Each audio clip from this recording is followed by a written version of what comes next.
Well, guys, it's been a while since I made a video, but I'm gonna be making another one here. It's not gonna be a traditional video where I talk about need to know news or gameplay. It's not even gonna be video game related because I just witnessed the worst game of football I've ever seen, and it's not even really the players' faults. I'm gonna be calling out a couple plays that I saw that were really bad, but honestly, it's Mike McCoy's fault that we lost, and I don't think there's any denying that. So let's start off. I got to see the whole entire game. So I mean, I'm just livid. I'm speechless. There's a bunch of emotions going on right now. But take a look at the first quarter here. I mean, and the first half was just phenomenal. I don't have too many bad things to say in the first half. We went to half being up 17-3. No, not 17-3. 21-3. Um, and everything was looking good. Everything was great. Unfortunately, though, before the half, we lost Keenan Allen due to an ACL tear. One thing that I really want to point out is I can't remember the name of the referee. This is his 11th season in the NFL, but the most bullshit call I've ever seen, and it'll be the most bullshit call in any refereeing, any sport, any is the worst call ever. Like, it was plain to see that it was face mask because the guy took Keenan Allen's helmet off. And then the referee, stuttering nervously, very frantically, says that there is no foul on the play because he said that the defensive player, Peters, on the Chiefs, the corner, he had nothing to do with his helmet coming off. And then they played the video, and Peters' hand goes up to him, puts his fingers through the mask, and takes it off. He takes it. He goes up, puts his fingers through the mask, pulls up, his helmet's off. But oh my, but what? He didn't have anything to do with it. He didn't have anything to do with it. If I was the referee, I would have ejected that motherfucker out of the game because that was the second face mask. That was his second face mask. And not only did he take his helmet off, but he also busted his lip a little bit because you can see they do a little close up of Keenan Allen after this whole shindig happens. His lip is a little messed up, and that was a huge omen because 2 plays later he gets an ACL tear. And I was very surprised that Peters had nothing to do with it. Unfortunately, he just planted his leg wrong on the artificial turf, not even real fucking turf, and he just tore it. So he's gonna be out for the whole entire fucking season. He lasted until week 7 or week 8 last year, and now he's out week 1, which is insane. It honestly amazes me that the San Diego Chargers have the worst luck in the world because it's either going to be all their offensive linemen are going to be out like last year, or we're going to lose our star players like Keenan Allen. Keenan Allen was the one receiver where the Chiefs had no plan. There was nothing that the Chiefs could do to Allen. But on our other receivers, they had plans for them, but not for Keenan Allen because he moves. The way that he moves, he switches. He switches up all the time, dude. And he made one mistake, not walking correctly, not running correctly, and he just fucked up his leg. Very unfortunate, but it's just like some stupid bullshit. It really is some stupid fucking bullshit.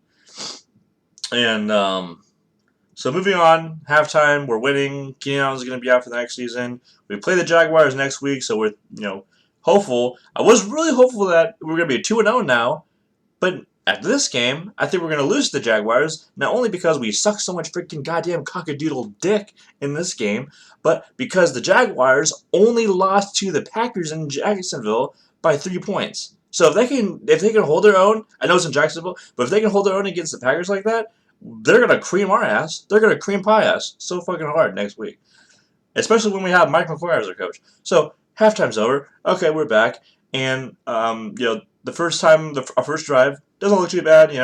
Obviously we're not doing as good as we did in the first half, but the first time that it really gets bad is when Alex Smith throws it. I think it was like close to, I don't think, I'll say it's like 65-ish yards. He threw it, and the guy was at the goal line after that, and after that, it just all went to hell. They scored freaking, looking at this, they scored 17 points in the fourth quarter. We only scored 3 points. So in the second half, they scored 24 points. If you consider overtime the second half, then that will be 30 points. Looks like, 30 points because they only scored 3 in the first half. So it was 3 versus freaking 30, man. I mean, that's just insane. And then we scored 21 in the first half, and then 6 in the second half. I mean, it's just insane. It really is.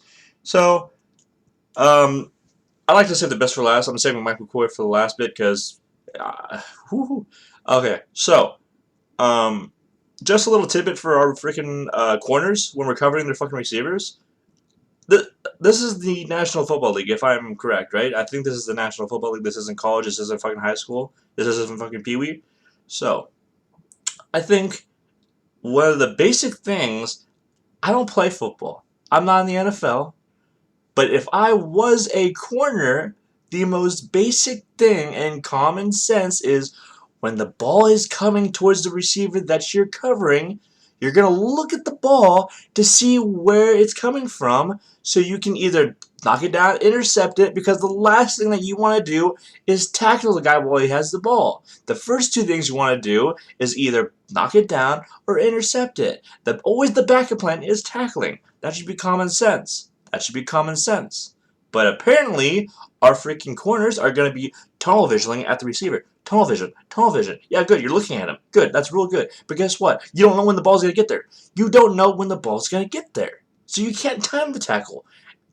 And you're knocking out two of the freaking possibilities when you're not even looking at the ball. There's not going to be an interception. There's not going to be a fucking knockdown. You're just going to tackle the motherfucker. And likelihood of you making him fumble is very unlikely because you can't add in the pressure at the right time and synchronize with the ball in his hands because you don't know when it's going to get there. And that not happened once, but it happened twice with two different guys. It's just insane. I will talk about one play that I did like. Verde is his name. I think he's a new player. He's a safety on our team. He made the most ridiculous interception against the Chiefs, where he was on the guy as the ball got there, but he like reached over and he grabbed the ball out of his hands, and it was an interception. That was the most amazing interception I ever did. Okay, so let's talk about Mike McCoy here, right? So we are losing 27-20. And they're getting really close to tying us for overtime, which they did, and they won the game. No fucking shit. And this guy, I think I noticed it after the half. I don't know where Melvin Gordon went. He scored 2 touchdowns. I think he only scored 2 touchdowns, right? Gordon was playing fantastic this game. He was amazing, like really. But after the half, where the fuck did he go? I didn't see him after the half. I did not see him. I have no recollection of seeing him. In place of him, all I have is Woodhead. I have Woodhead running the ball. Like, okay. There's only a couple scenarios where Woodhead should be running the ball. Number one, if you need to going out for one play, give him some water, take a break. He's a running back. He gets tired. Fine. Right? Another is when you're throwing screens. That's the only time that you're going to be using that you should be using Woodhead is screens. Screens. But guess what? He doesn't throw screens. We might have had 3, but there's only 2 screens that I remember. We definitely didn't have more than 3 screens thrown. But we only threw 2 that I can remember. 2 sloppy screens, let me tell you that. And it's not even the player's fault. It's that Mike McCoy doesn't know how to, number one, draw in a straight line and fucking organize players. Because a real screen, if you look at the Patriots, because the Patriots, they always throw screens, is you have your offensive lineman in a straight line. Because what happens if you don't have a straight line? You have this guy here, you have this guy here, you have this guy here. There's holes. So the corners can just go, woo, right through. I mean, it's just insane, dude. It is just insane how, like, dumb and a dipshit that Mike McCoy is. And he's not even a dipshit. I'm going to get that in a second. Okay? But, we had some really good sacks, though. I think we had, like, 3 or 4 sacks that game. We had a really good nose tackler, and I think he's a rookie, too. But we were getting out of Alex Smith. But after that, like, the defense just stopped going after Alex Smith. And, like, stop being so aggressive. Like, I just don't understand, like, why the Chargers are so, like, they're so consistent on being complacent. Like, they're just like, okay, we got a good lead. If I'm playing, no, I'm going to keep scoring. I'm gonna fucking be 100-0 by the end of the game. That's my goal, to win 100-0. If I'm not at 100, I'm gonna keep trying to get touchdowns like I'm losing 30-0. And I just don't understand the fucking mindset of the Chargers. They have no heart. They have no heart. They want to lose. The Chargers want to lose. They want to lose. Seriously. It's insane. So much talent on the Chargers, and yet they don't care about winning. Like, seriously. They would do everything in their power to make sure that they would not score. And you think that, okay, they're starting to come back, they would try harder. No, because Alex Smith is just coming down, he's coming down, touchdown, coming down, he's coming down, touchdown. Oh, and now it's 27-20. Oh, you know what? They don't try harder. They don't try harder. Now it's 27-27. It's just insane. Another thing I have to say is our punter is the worst punter I've ever seen. Why did they get rid of Mike Cyphers? I have no idea. Yes, he was hurt last year. Yes, he's 36. Yes, the new one is like 23 years old. And but it's just like Mike Cyphers, he'll be 50 years old and he'll still be able to kick farther than this motherfucker. And sometimes it's not even about kicking further. Because if you kick it from the 50 or from the 40, you have to get it inside the 1 yard line. I mean, you always have to get inside the 1 yard line, but you have to adjust when you're getting closer to theirs. Because sometimes it's going to be a situation where we could kick a field goal, but it's like going to be a 55-yarder, 60. We're not confident. Let's just punt it. The punter's like, okay, I got to use a little bit of skill here and hit it at the 1 yard line. And more times than not, Cyphers did that. This motherfucker does not know how to do that, and he fucked us. He fucked us. Before it hit overtime, he fucked us, and he is the big reason why we tied 27-27 is because not only does he not know how to kick far, but he does not know how to hold the fucking ball. He does not know how to put the right fucking spin on the ball, because when the ball hit the ground, very short punt might I add, it was shorter because the ball came down this way and it bounced back this way. I mean, it's ridiculous, dude. So let's talk about Mike McCoy now. I'm going to say that he was betting on this game. And I'm going to say that he's been betting on his own games for a very long time and winning a bunch of money. Am I wrong? Am I wrong? I don't think so. Let's look at it. Answer me this. Why is this motherfucker clapping and have a smile on his face when he's losing? I would be the most pissed off motherfucker you've ever seen in your goddamn life if my team was losing, especially when they were winning by so much. Like it really ticks me off, first of all, and it just makes sense that he's been betting on the fucking games. It makes sense. Because there's no way that a coach can be so bad that he loses by so much and he can't make adjustments and he can't make it so they don't lose. It only makes sense that he's betting on games. Why would this motherfucker be running on the sideline going... Because that's what he was. He was clapping and smiling on the fucking sideline. You don't believe me? Roll the tape back. Watch it. Start to finish from overtime. From overtime. Because that's when he smiled the most. That's when he smiled the most. And then in press conference he was like, okay, sorry guys, that was a very disappointing loss. We're gonna work on it. We've got to work on playing a full 60 minutes. Not just 30 minutes. I think we tried our best. We're definitely gonna keep playing. We're not gonna give up. We're not gonna drag this over to the next game. With Jaguars. If that was me, I'd be like, I'm gonna get my fucking head out of my ass. And we're going to get our head out of our ass, and we're going to fucking try harder because this game was fucking bullshit, and there's no way in hell that we should let this fucking happen. No emotion from that guy. No emotion. No emotion. No emotion. It's ridiculous. I barely ever see him yell, and if he is yelling, he's pretending to make it look good. Today, he did not make it look good at all because this motherfucker was smiling. And he's probably smiling right now, running to the fucking bank with his fucking $1 million, dude. Because it is mind-blowing. It really is, dude. I don't understand. I wouldn't even understand how you could say that I'm wrong, that he's not betting on games, because why would he be smiling? Why would he be smiling? There should be no smiles.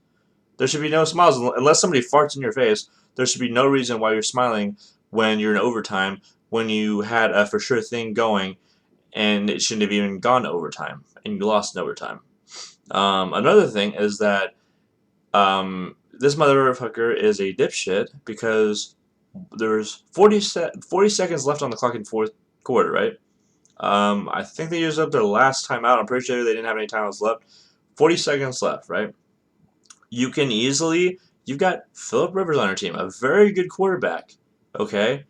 You can throw it down the field and out of bounds, and then you can get a field goal and you win the fucking game. No. What does this motherfucker do? 40 seconds left, he runs the ball. What does he do again? He runs the ball again. And you know what's funny? Is that this motherfucker likes to run the ball. He just loves to run the ball. No. What you're supposed to do is first down, throw, second down, run, third down, throw. That's what you're supposed to do. Even if you ran the ball on first down and second, okay. Third down, you always throw the ball, okay? In shotgun formation. When there's 2 minutes left in the game, you've got Phillip Rivers on your team, you throw the fucking ball. Throw, throw, throw. Throw, okay? And if you're going to say, well, I'm just not sure that he's going to, because he does throw picks, then you throw screens. You throw screens. That's how you win the fucking game. The 2 screens, yes, they were sloppy, but they got you a lot of yardage, okay? Both of them, I think, got you a first down. So, screen, screen, screen. Screen. Can we do some screens? No, he doesn't want to do screens because he doesn't want to win a fucking game. Because if he wins the fucking game, he doesn't get any fucking money.